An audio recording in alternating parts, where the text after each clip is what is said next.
parle économie à présent avec Axel Maire. Rebonjour Axel. Rebonjour. On part en Italie tout d'abord. L'Italie où les banques ont été touchées de plein fouet par les créances douteuses. Et c'est là que se tient le G7 Finances.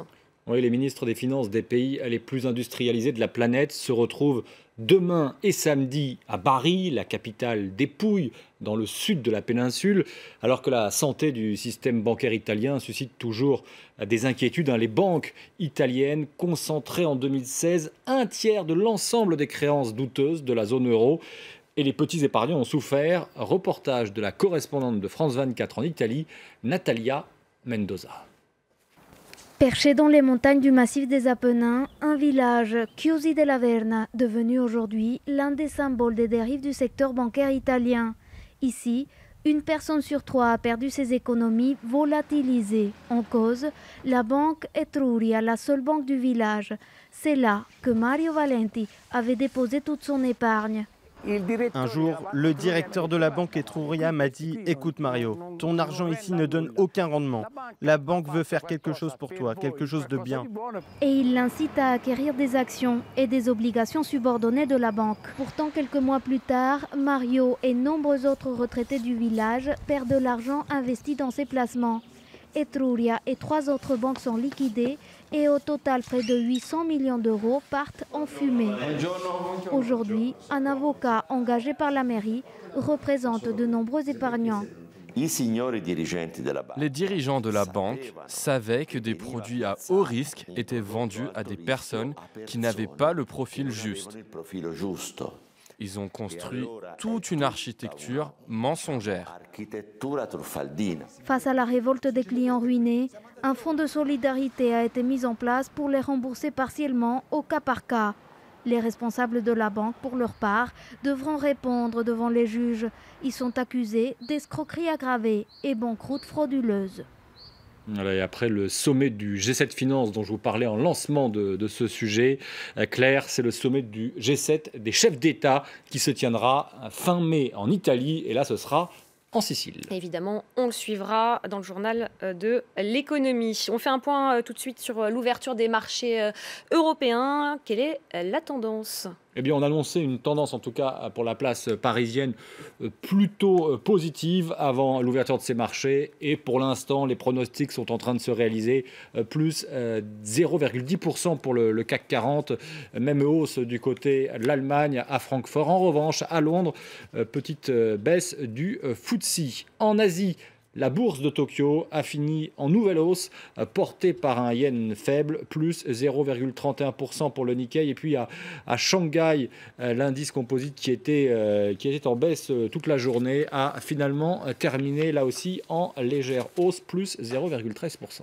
Et on poursuit avec la France qui muscle son aide aux pays du Sud. L'Agence française de développement présente aujourd'hui ses résultats annuels et selon le Figaro qui s'est procuré en avant-première ces résultats, les montants financiers engagés en 2016 ont encore progressé, totalisant 9,4 milliards d'euros contre 8,3 milliards en 2015. Si l'Afrique reste une priorité, vous le voyez, 50% des financements sont absorbés par l'Afrique.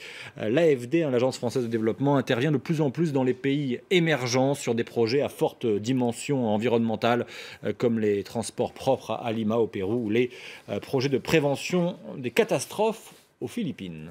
Alors on termine avec du cinéma, ainsi la Palme d'Or n'était jamais distribuée dans les salles. Et c'est une éventualité après l'échec des discussions entre Netflix et le Festival de Cannes qui s'ouvre mercredi prochain.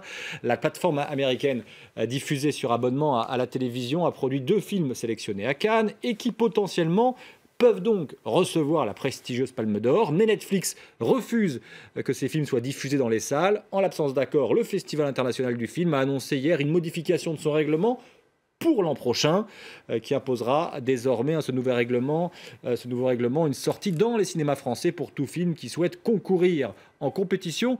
Écoutez ce que disait à ce propos il y a quelques jours le délégué général du Festival international du film, Thierry Frémaux.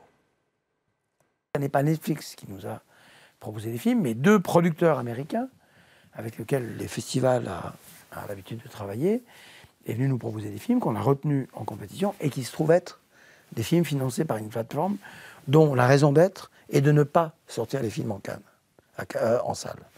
une grande partie, malheureusement, des films qui sont à Cannes ne sortent pas tous en salle, ne sont pas tous achetés par des distributeurs. Et quand ils sont achetés par des distributeurs, ne trouvent pas non plus toujours une place forte sur les écrans français. Mais il m'apparaît normal que l'épreuve reine, la compétition, soit l'objet, de la part des salles de cinéma, d'un regard un peu particulier. Alors, il faut savoir qu'en France, la réglementation empêche une plateforme de vidéo à la demande, comme Netflix, de sortir un film en salle en même temps que sa diffusion en ligne. Un délai de 3 ans doit être respecté entre la diffusion en ligne et la diffusion en salle. Je vous donne quand même le nom des 2 films sélectionnés, étiquetés Netflix et qui sont en course pour la Palme d'Or à Cannes. Il y a Okja du sud-coréen Bong Joon-ho et puis The Mayor of Its Stories avec 2 acteurs qui sont quand même connus, Adam Sandler et Dustin Hoffman. Merci beaucoup Axel, c'était l'économie.